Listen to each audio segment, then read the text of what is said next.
Buenos dias, turma! Então, turminha, o que a gente vai ver hoje?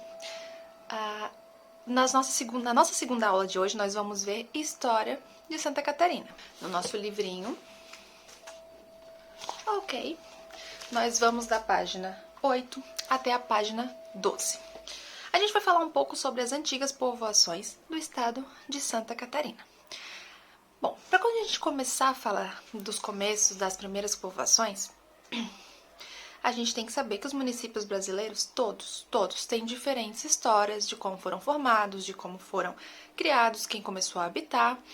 Por isso que a gente tem essa diferença tão grande no nosso país, como a gente já falou várias e várias vezes. Todas elas foram colonizadas, as vilas mais antigas foram colonizadas ali na chegada dos europeus ali pelos meados do século XVI. Quando os portugueses começaram a habitar, a povoar o território que hoje em dia é conhecido como Santa Catarina, a grande parte do território de Santa Catarina pertencia aos espanhóis. Por que pertencia aos espanhóis? Porque eles fizeram um tratado chamado Tratado de Tordesilhas. Bom, resumindo, só para vocês terem uma noção, leve noção, porque vocês ainda não chegaram nessa parte, ainda não estudaram isso. Mas, o que foi o Tratado de Tordesilhas? Foi um acordo firmado entre a coroa de Portugal e a coroa de Costela, que são dos povos espanhóis. O que dizia esse acordo?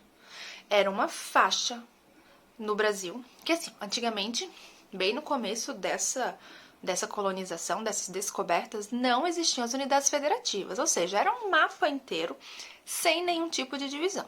A única divisão que começou a ter foi essa, no Tratado de Tordesilhas entre Portugal e Espanha, que eles passaram uma faixa no meio do país dizendo: esse lado é da Espanha, esse lado é de Portugal.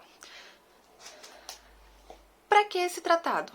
Para que eles pudessem estabelecer de quem eram as terras que deveriam ser descobertas e as que já foram descobertas. A quem pertencia? Portugal ou Espanha? Olhem ali no mapa, na página 8, vocês podem ver. Não tinha nenhuma divisão de unidade federativa, que aqui era Santa Catarina, Rio Grande do Sul, Ceará, não tinha nada de divisão. Ou seja, só essa linha aqui, ó. E vejam que essa parte aqui é da Espanha. Essa parte aqui, Portugal. Então, Santa Catarina, que é esse espacinho pequeno, bem pequenininho, ficou para Portugal. E isso tudo aqui para Espanha, certo? Mas ali, durante os anos de 1501 até 1600, muitos exploradores vinham para o sul, para o litoral, atrás de ouro. Então, nessas embarcações, muitos desses exploradores ficaram e permaneceram ali naquelas terras. Que terras eram essas? São Francisco do Sul e Florianópolis, que hoje em dia são conhecidos como São Francisco do Sul e Florianópolis. E por ali eles ficaram. E eles mantiveram todo o contato com o povo que já estava ali, que eram os guaranis. Então, ficaram ali, mas mesmo assim tiveram contato com os povos. Depois de algum tempo, os portugueses que estavam lá em São Vicente, em São Paulo, começaram a vir para cá.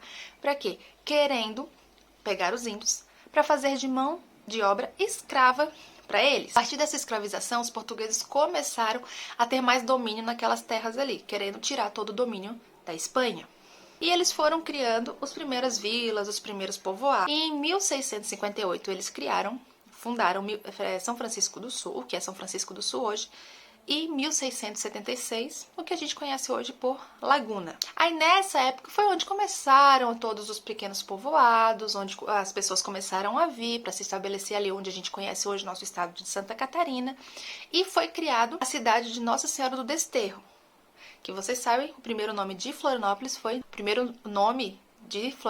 Nossa Senhora do Desterro. As povoações, as casas que ali foram criadas eram casas mais modestas, casas mais simples. Madeira, barro, as ruas não eram pavimentadas. Dava para ver que o povo que morava ali, o povo que começou a morar ali, eram pessoas mais simples, pessoas tranquilas, com poderes aquisitivos bem menores. Em 1719, Laguna tinha apenas 300 habitantes, e desses 300 habitantes eram apenas 42 propriedades. Mesmo sendo apenas 300 habitantes, 42 propriedades, havia o seu comércio limpo, o seu comércio, toda a sua ocupação, todo o seu núcleo de comércio para que pudesse gerar renda, para que houvesse vida ali, trocas de mercadorias naquele determinado espaço. Aí, a partir de 1740, o governo de Portugal começou a trazer mais pessoas para cá, para ocupar a nossa ilha de Santa Catarina. Principalmente as pessoas da ilha dos Açores. Bom, por que as pessoas da ilha dos Açores começaram a vir para cá? Porque as terras em Açores estavam inférteis, não tinham como fazer plantação, eram pessoas que estavam passando fome, e como tudo, desde o início, as pessoas que vinham para o nosso país eram em busca de uma vida melhor, possibilidades melhor de crescimento, de plantação, de renda. Então, saíram da ilha de Açores e vieram para a ilha de Santa Catarina. Eles vieram de lá e começaram a povoar a parte de Nossa Senhora do Desterro, que hoje em dia a gente conhece como Florianópolis, certo?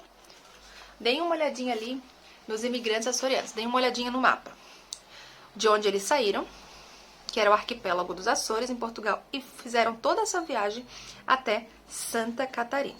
Como eles vieram para cá com muita fome, com muita dificuldade, eles começaram chegaram aqui, vieram com problemas e ainda tinham problemas, porque não era só chegar e já tinham riquezas. Não, eles tinham que começar do zero e fazer toda a plantação, fazer toda fazer tudo para reerguer a sua vida, para começar a construir uma nova vida aqui. Por quê? Eram roupas, era alimentação, era moradia, tudo isso tinha um custo, tinham que começar de algum lugar. Eles começaram a cultivar linho, trigo, algodão e cânhamo. O que é o cânhamo? Eu vou mostrar para vocês. Olhem aí. Cânhamo, plantas cujo caule fornece fibra para produção de tecidos. Quando eles começaram a vir em 1740, aos poucos aí a plantação foi dando certo, foi dando um giro no comércio, foi vendas, colheita, alimentação, e lá por 1820 as casas começaram a ganhar uma construção diferenciada.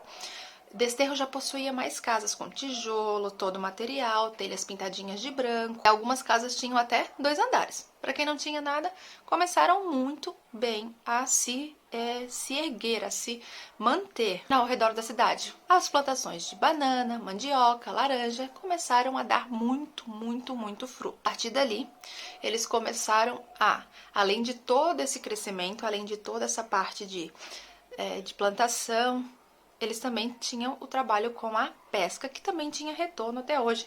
É uma parte muito forte aqui em Santa Catarina. E começaram a fazer a pesca de baleias. E com isso, exigiu a fabricação de barcos maiores, de armações que tivesse a capacidade de, na hora de pescar, recolher uma baleia. Mas a pesca das baleias a gente vai ver na próxima aula.